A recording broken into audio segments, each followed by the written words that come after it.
hindi ko makita yung motibo, no? Bakit kung involved ba sa droga yung mga involved ba sa droga yung mga missing sa bungero? Hindi naman siguro droga ang offense nila. Ang offense nila ay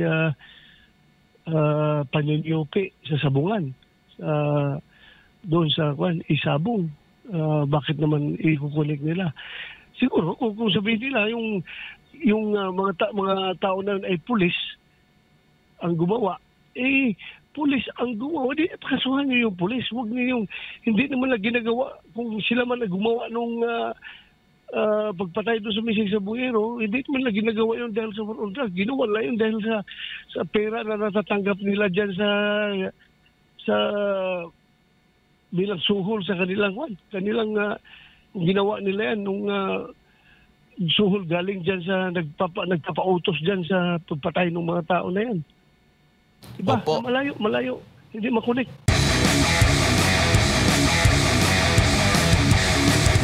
Dito po sa naging hakbang ngayon patungkol sa ICC, no? Sinasabi nga po ni VP Sara na pagdating dito sa ICC, mabilis yung gobyerno natin ngayon doon sa pagresponde or pagtulong agad sa ating mga kababayan doon sa naiipit sa gulo sa gitnang silangan, medyo mabagal. Though sinasabi ng gobyerno natin at kayo mismo, narinig mismo at pinangakuan kayo na hindi makikipag-ugnayan, hindi i-welcome ang ICC sa bansa, pero ngayon lumalabas na nakikipag-cooperate at handa pa na tulungan yung mga sinasabi, umano yung mga witness dito sa war on drugs or sa sinasabing EJK po na nangyari po, Senador. Yun ang priority nila. Yan ang binubuhusan na ng time, effort, and resources. So, that is the priority. So, ano pa masasabi natin dyan? Prioridad talaga nila yan, yung ICC. So, siguro mas importante sa kanila yan.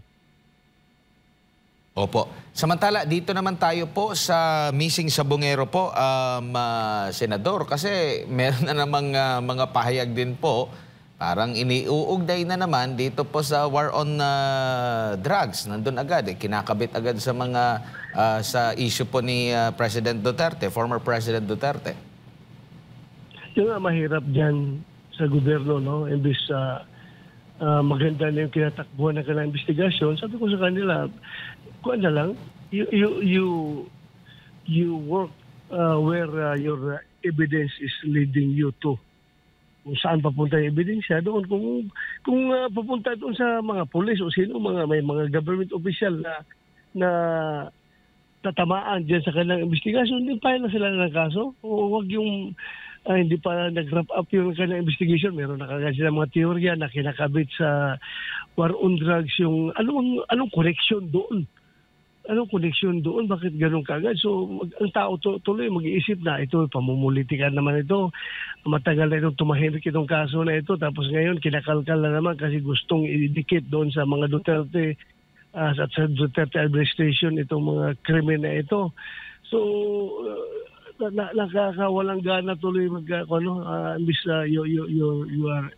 you are excited, you are happy na magkakaroon na ng hustisya yung mga missing sa bungero na. Ako mismo, I am very much I am very privy in that investigation dahil ako mismo nag-imbestiga niya. Kaya nga nakasuhan ng serious illegal detention at kidnapping yung sila Julie Patidungan et al. Dahil nga doon sa investigation na ginawa natin at saka yung mga pulis ng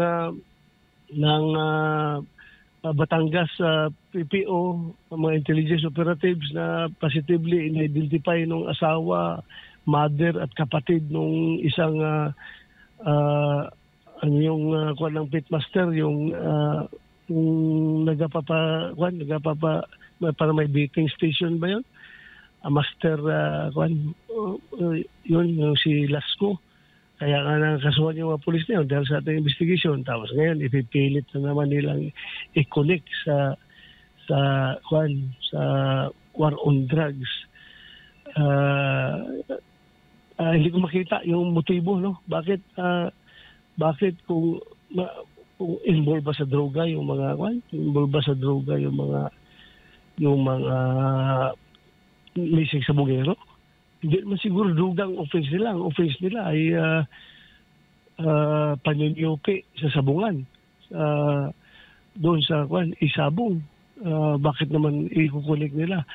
Siguro kung sabihin nila yung mga tao na ay pulis ang gumawa, pulis ang gumawa, di pakasuhan niyo yung pulis. Huwag niyo hindi naman na ginagawa, kung sila man na gumawa nung pagpatay doon sa missing sa buhero, hindi naman na ginagawa yun dahil sa war on drugs. Ginawa lang yun dahil sa pera na natatanggap nila dyan sa bilang suhol sa kanilang ginawa nila yan nung suhol galing dyan sa nagpapautos dyan sa pagpatay ng mga tao na yan.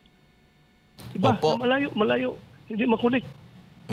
At meron pa nga sila kahapon na sinasabi, posibleng ebidensya kasi ang bilis eh. Nagsiyasat sila sa Taal, merong mga nakuha daw mga nasa tawag nito, sako, meron daw mga buto, kapansin-pansin, alam agad, no? Maraming mga katanungan dito na anong nangyari dito? Ilang taon nang nakalilipas, buo pa rin yung sinasabing sako, hindi ba siya